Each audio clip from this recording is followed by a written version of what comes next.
శ్రీమాత్రే నమ. జై గురు దత్తాత్రేయ నమ. ఈ వీడియోలో మనం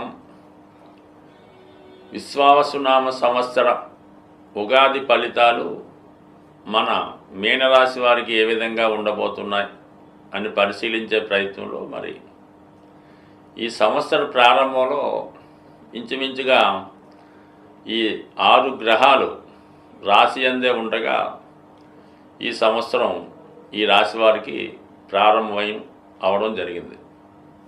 అంటే ఈ ఫలితాలు సంవత్సరం అంతా కూడా తమ ఫలితాన్ని ఇవ్వడం జరుగుతూ ఉంటుంది.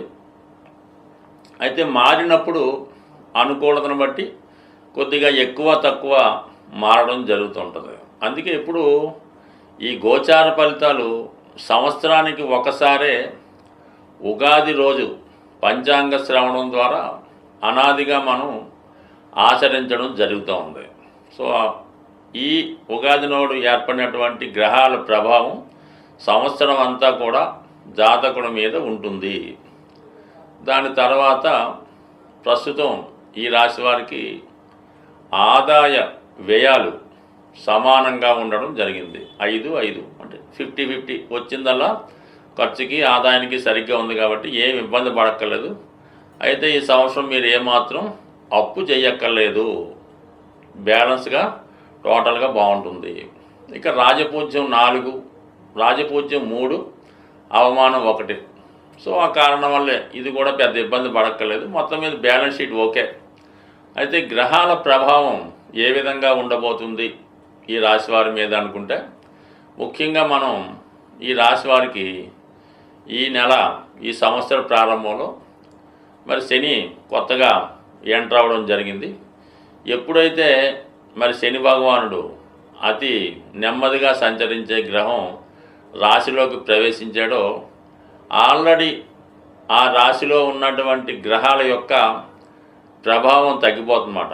అంటే ఆ మిగతా గ్రహాలు వాటి యొక్క ప్రభావాన్ని ఇవ్వలేకపోతుంటాయి. అంటే శని ఇప్పుడు అత్యంత ప్రభావవంతమైన గ్రహం అవటం వల్ల శని ఎంటర్ అవుతుంటాడు, ఆటోమేటిక్గా మిగతా గ్రహాలు సైలెంట్ అయిపోతాయి. దానివల్ల కేవలం శని మాత్రమే జన్మశనిగా మీ మీద ఎక్కువ ప్రభావాన్ని చూపడం జరుగుతూ ఉంటుంది. అయితే ఏంటంటే మరి రాహు కూడా అక్కడ ఉన్నాడు. మరి రాహు మిత్రుడు శని భగవానుడికి.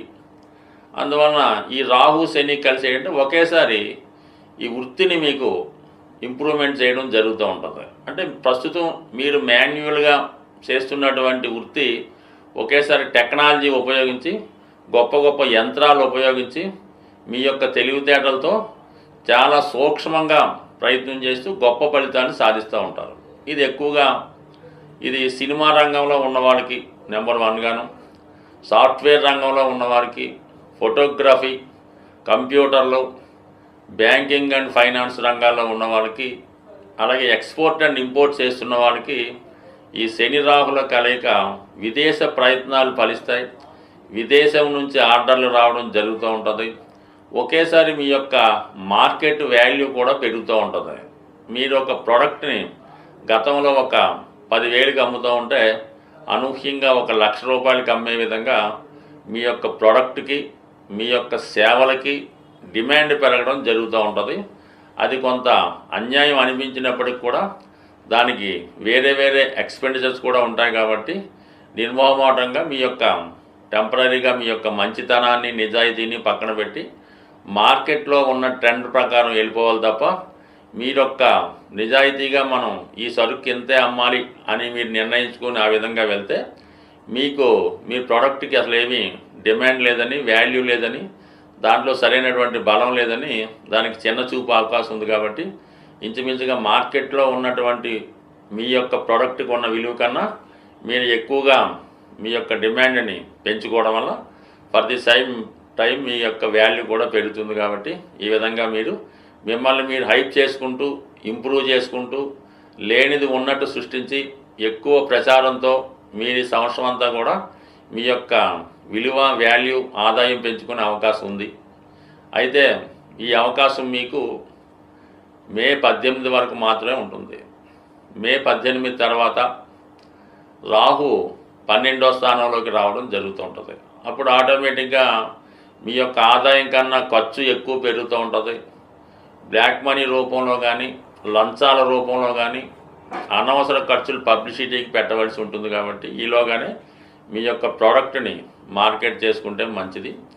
బట్ ఏదైనా ఈ శుక్ర శని గ్రహాల కలయిక వల్ల మీ యొక్క జీవిత భాగస్వామికి గొప్ప హోదా లభిస్తుంది.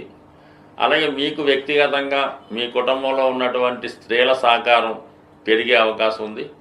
అలాగే ఈ సినిమా రంగంలో ఉన్న వాళ్ళకి ఈ శుక్రగ్రహ ప్రభావం వల్ల ఎక్కువ డిమాండు, అలాగే ఎక్కువ పబ్లిసిటీ పెరిగే అవకాశం ఉంటుంది.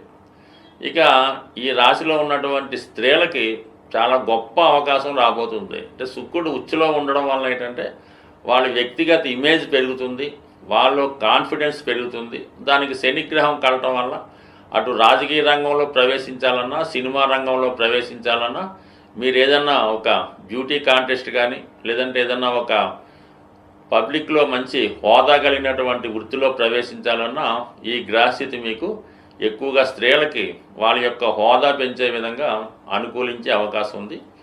మరి ఇక్కడ బుధగ్రహం కూడా ఉన్నప్పుడు ఈ బుధుడు నీచభంగ రాజయోగంలో ఉండడం వల్ల వ్యాపారంలో మీరు గతంలో నష్టపోయినటువంటి మీ ఇమేజ్ని కానీ, మీ యొక్క ధనాన్ని కానీ తిరిగి పొందే విధంగా ఈ బుధగ్రహం కూడా మీకు ఈ సంవత్సరం అంతా కూడా సహకరించే అవకాశం ఉంది. ఇంకా రవికి కూడా అక్కడ ఉండడం వల్ల ఏంటంటే ఆటోమేటిక్గా మీకు మీ యొక్క నేమ్ అండ్ ఫేమ్ విపరీతంగా పెరుగుతూ ఉంటుంది.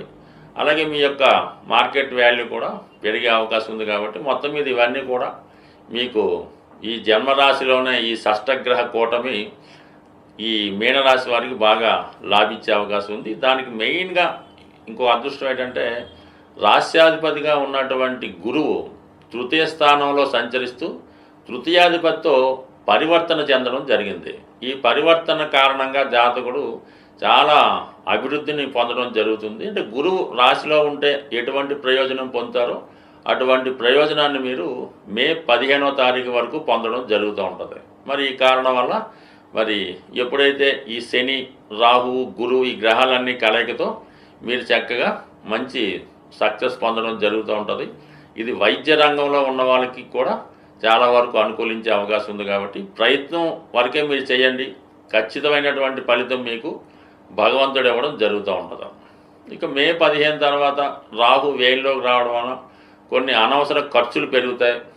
చాలా వరకు మిమ్మల్ని బ్లాక్మెయిల్ చేయడానికి, మీ దగ్గర ఉన్నటువంటి ధనాన్ని ఏదో విధంగా పొందడానికి అనేక రకాలుగా మీ మీద ఒత్తిడి తీసుకురావడం జరుగుతుంది. అందువలన ఎటువంటి భయాందోళనకి గురవ్వకుండా నిజాయితీగా మీరు మీ యొక్క వ్యాపార వ్యవహారాలు కానీ, వృత్తి వ్యవహారాలు కానీ చేసుకోవడం వల్ల ఎవరికి భయపడే అవసరం లేదు. అయితే కొంత పబ్లిసిటీకు, కొంత ఏదో విధంగా కొంత వేస్ట్ మనీ మాత్రం తప్పకపోవచ్చు. దాంతో మనకి ఈ కేతువు 6వ స్థానంలోకి రావడం జరుగుతుంది. ఒక విధంగా రాహు ఎప్పుడైతే చెడు స్థానంలోకి వస్తే కేతు ఆటోమేటిక్గా మంచి స్థానంలోకి వస్తాడు.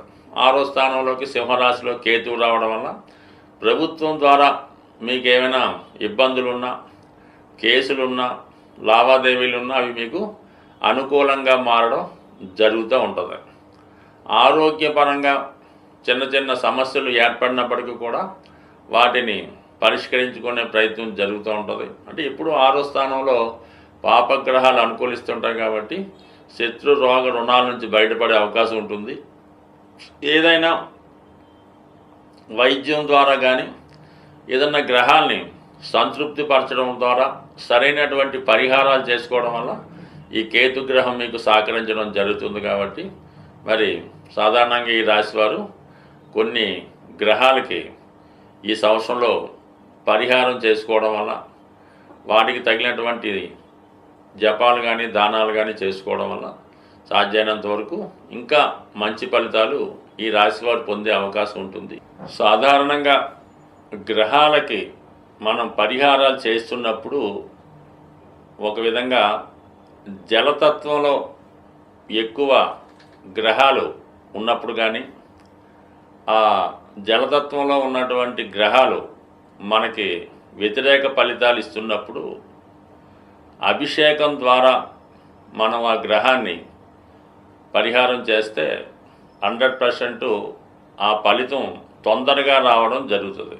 ఇప్పుడు మనకి ఈ మీనరాశిలో 6 గ్రహాలు ఉండగా ఈ సంవత్సరం ప్రారంభమైంది కాబట్టి అందులో మిత్రగ్రహాలు ఒకటే ఉంటే పర్వాలేదు, శత్రుగ్రహాలు కూడా ఉండడం వల్ల అంటే శుక్రుడికి రవికి వ్యతిరేకత, శనికి రవికి వ్యతిరేకత, ఈ విధంగా ఒక రాశిలో ఈ పాపగ్రహాలు చేరినప్పుడు ఆ భావం యొక్క ఫలితాన్ని సంపూర్ణంగా నాశనం చేయడం జరుగుతూ ఉంటుంది.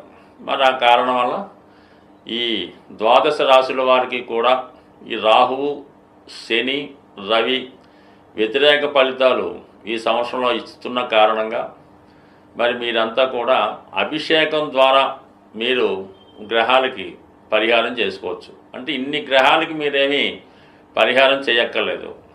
అందరికీ ఆది దైవమైనటువంటి శివునికి మీరు జలంతో అభిషేకం చేయడం వల్ల మీకు ఎక్కువగా గ్రహశాంతి జరిగే అవకాశం ఉంటుంది. అలాగే మీరు ఏదైనా ఒక పుణ్య నది స్నానం ద్వారా ఖచ్చితంగా ఈ గ్రహాల యొక్క ఫలితాల నుంచి అంటే పాప ఫలితాల నుంచి బయటపడే అవకాశం ఉంది. కాబట్టి మరి విధి విధానంగా అన్ని రాశుల వారికి సులభంగా మీరు పరిహారం పొందాలంటే ఒకటేంటంటే శివుడికి మాస శివరాత్రి రోజు అభిషేకం చేసుకోవడం, అవకాశం ఉన్నప్పుడు పుణ్యనది స్నానం చేయడం ద్వారా మీరు పునీతులయ్యే అవకాశం ఉంది. అలాగే మనకి ఏదైనా అగ్నితత్వ రాశిలో ఉన్నటువంటి గ్రహం ఇబ్బంది పెడుతుంటే మరి హోమం చేసుకోవడం ద్వారా ఆ గ్రహం యొక్క మంచి ఫలితాన్ని పొందవచ్చు. అంటే ప్రస్తుతం ఈ ప్రారంభంలో పెద్దగా అగ్నితత్వ రాశుల్లో గ్రహాలు లేవు కాబట్టి ఏదైనా మీకు ఇదొక అగ్ని ద్వారా పరిహారం అంటే హోమం చేసుకోవడం. అయితే భూతత్వ రాశులైనటువంటి వృషభం, మకరం, కన్య రాశుల్లో పాపగ్రహాలు ఉన్నప్పుడు వాటి పరిహారం నిమిత్తం మీరు మరి దైవానికి ప్రసాదాలు పెట్టడం ద్వారా పరిహారం పొందొచ్చు. ఒక విధంగా అన్నదానం ద్వారా మీరు ఆ గ్రహాల యొక్క అంటే ఆ రాశి యాక్టివేట్ అయితే ఆటోమేటిక్గా అందులో ఉన్నటువంటి గ్రహం మంచి ఫలితం ఇస్తుంది. కాబట్టి మరి కేతుగ్రహ అనుగ్రహం కోసం అన్న సంతర్పణ ద్వారా అన్నదానం ద్వారా ఫలితాన్ని పొందొచ్చు. వాయుతత్వంలో ఎక్కువ గ్రహాలు ఉన్నప్పుడు పాపగ్రహాలు ఉన్నప్పుడు జపం ద్వారా అంటే మీకు మీరే చేసుకునే ఏదో ఒక మంత్రం చేసుకోవడం ద్వారా మరి వాయుతత్వంలో ఉన్నటువంటి గ్రహాలు మీకు మంచి ఫలితాన్ని ఇవ్వడం జరుగుతూ ఉంటుంది. బట్ ఏదైనా మరి ఈ సంవత్సరంలో ఈ జలతత్వంలో ఉన్నటువంటి రాహువు, శని మొదలగు పాపగ్రహాల శుభ ఫలితం పొందాలంటే ఖచ్చితంగా మీరు అభిషేకాల ద్వారా అమ్మవారికి చేయించుకోవచ్చు, అయ్యవారికి చేయించుకోవచ్చు. లేదంటే మీకు మీరు కూడా ఏదైనా ఒక పవిత్ర నదిలో స్నానం చేయడం వల్ల ఖచ్చితంగా పునీతులై ఆ గ్రహాల ప్రభావం నుంచి బయటపడే అవకాశం ఉంటుంది. స్వస్తి.